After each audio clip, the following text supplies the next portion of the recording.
नमस्ते दोस्तों, स्वागत है आपका आपके अपने YouTube चैनल ट्रेंडिंग स्टॉक्स में।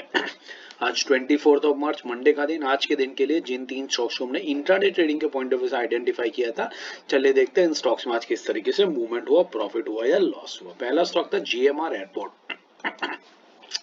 GMR एयरपोर्ट हमने इस रीजन से सिलेक्ट किया था, ये एक सपोर्ट लेवल हुआ करता था स्टॉक के लिए, जो ब्रेकडाउन होने के बाद में एक रेजिस्टेंस लेवल के फॉर्म में कन्वर्ट हो चुका था।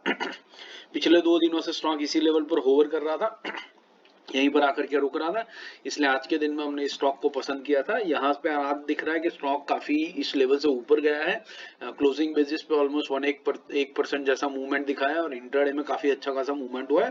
बट 50 मिनट्स के टाइम फ्रेम पे देख लेते हैं क्या हमें बाइंग साइड पर कोई एंट्री का मौका मिला या नहीं मिला। स्टॉक में 77.70 के ऊपर हमारा बाइंग था। 77.70 का जो लेवल है वो आता है कुछ यहाँ पर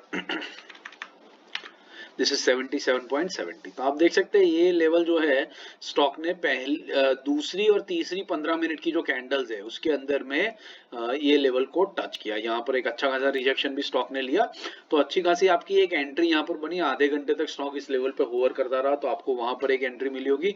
उसके बाद एक और एंट्री आपको इंट्राडे में यहाँ पर भी मिली, जब वापस 2 15 मिनट की कैंडल्स में स्टॉक इसी लेवल पर रहा। वहां से फिर इंट्राडे स्टॉक एक रेंज में ही रहा, लेकिन अगर इस रेंज की हायर एंड को देखें तो 78.47 है, मतलब ऑलमोस्ट 1% का एक मूवमेंट हुआ यहाँ से यहाँ के बीच में, एक फर्स्ट हाफ के अंदर में सुबह में और दूसरा ये सेकेंड हाफ में यहाँ पर।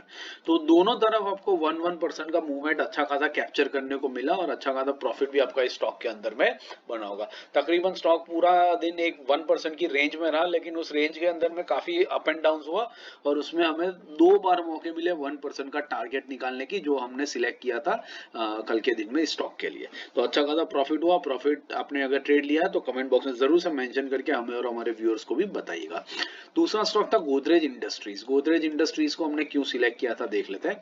ये एक रेजिस्टेंस लेवल था जिसके ऊपर स्टॉक कई बार रेजिस्टेंस फेस कर रहा था। पिछले 2 दिनों से रेजिस्टेंस का ये दौर चल रहा था यहाँ पर इस स्टॉक के ऊपर, और आज के दिन में अच्छा खासा एक ब्रेकआउट दिया है 2.5% की क्लोजिंग बेसिस, और इंट्राडे में तो काफी ज्यादा मूवमेंट हुई है।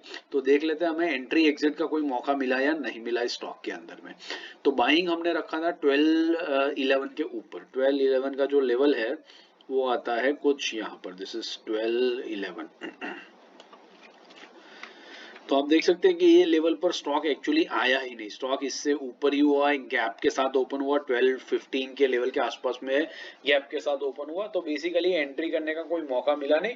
और आप देख सकते हैं ये कैंडल भी मैं हमेशा बताता हूँ आपको, जहां ओपन हुई वहीं से ऊपर गई है, मतलब नीचे की तरफ स्टॉक आया ही नहीं है। बायर सीधा सीधा इसको गैप अप करके ऊपर की तरफ खींच करके ले गए। अगर इंट्राडे में देखे तो अच्छा खासा 50 रुपीज का मूवमेंट हुआ है, 55 रुपीज का मूवमेंट हुआ है, विच इज ऑलमोस्ट 3.5-4% जितना मूवमेंट यहाँ आपको कैप्चर करने को मिला। लेकिन गैप अप होने की वजह से ये स्टॉक आपके हाथ में नहीं आया, विच इज एब्सोल्युटली फाइन। लेकिन अगर हमारा एनालिसिस सही जा रहा है तो एंट्री के मौके तो हमें कहीं ना कहीं किसी ना किसी स्टॉक के अंदर में मिल जाएंगे, बट इसको चेज नहीं करना है। अदरवाइज आप जो पैसा सेव किया है, बचाया है, कमाया है, वो भी आप इसके पीछे गवा देंगे।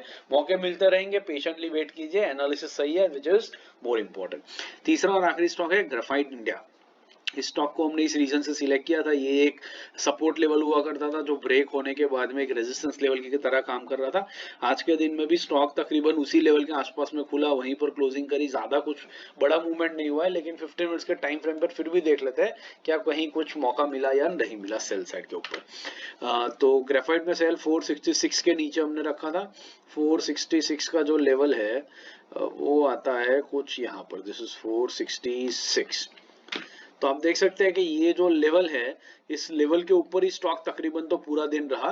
उसके बाद में यहाँ पर स्टॉक ने इस लेवल को ब्रीच करना शुरू किया एट ऑलमोस्ट आप समझ सकते हैं ये 11 बजे के आसपास में, सॉरी 11 बजे के आसपास में यहाँ पर इस कैंडल के अंदर में। तो अगर 11 बजे आपने इस स्टॉक को शॉर्ट किया है, या तो फिर पहली या दूसरी 15 मिनट की कैंडल है उसका लो ब्रीच करते हुए अगर आपने इस स्टॉक को यहाँ पर शॉर्ट किया 463 के ऊपर, ये एक सेफ शॉर्टिंग ऑप्शन रह जाता है। उसके बाद ये जो लास्ट कैंडल है 3:15 बजे की, उसका जो क्लोजिंग है वो 458.80 पे हुआ। तो मतलब आप समझ लीजिए कि यहाँ पर आपको एक अच्छा खासा 1% का टारगेट इस कैंडल में निकलता हुआ बना। तो 1% का जो हमारा गोल था, टारगेट था, वो फुल्ली अचीव हो गया स्टॉक के अंदर में, और एक कंफर्मेशन सेफ्टी के साथ हुआ।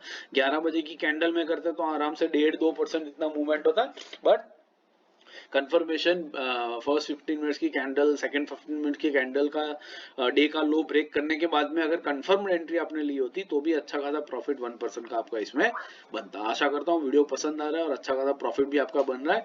वीडियो पसंद आ रहा हो, प्रॉफिट बन रहा हो, तो वीडियो को लाइक जरूर कीजिएगा और चैनल को अपने दोस्तों के साथ भी शेयर जरूर से कीजिएगा। Thank you and have a great trading day tomorrow.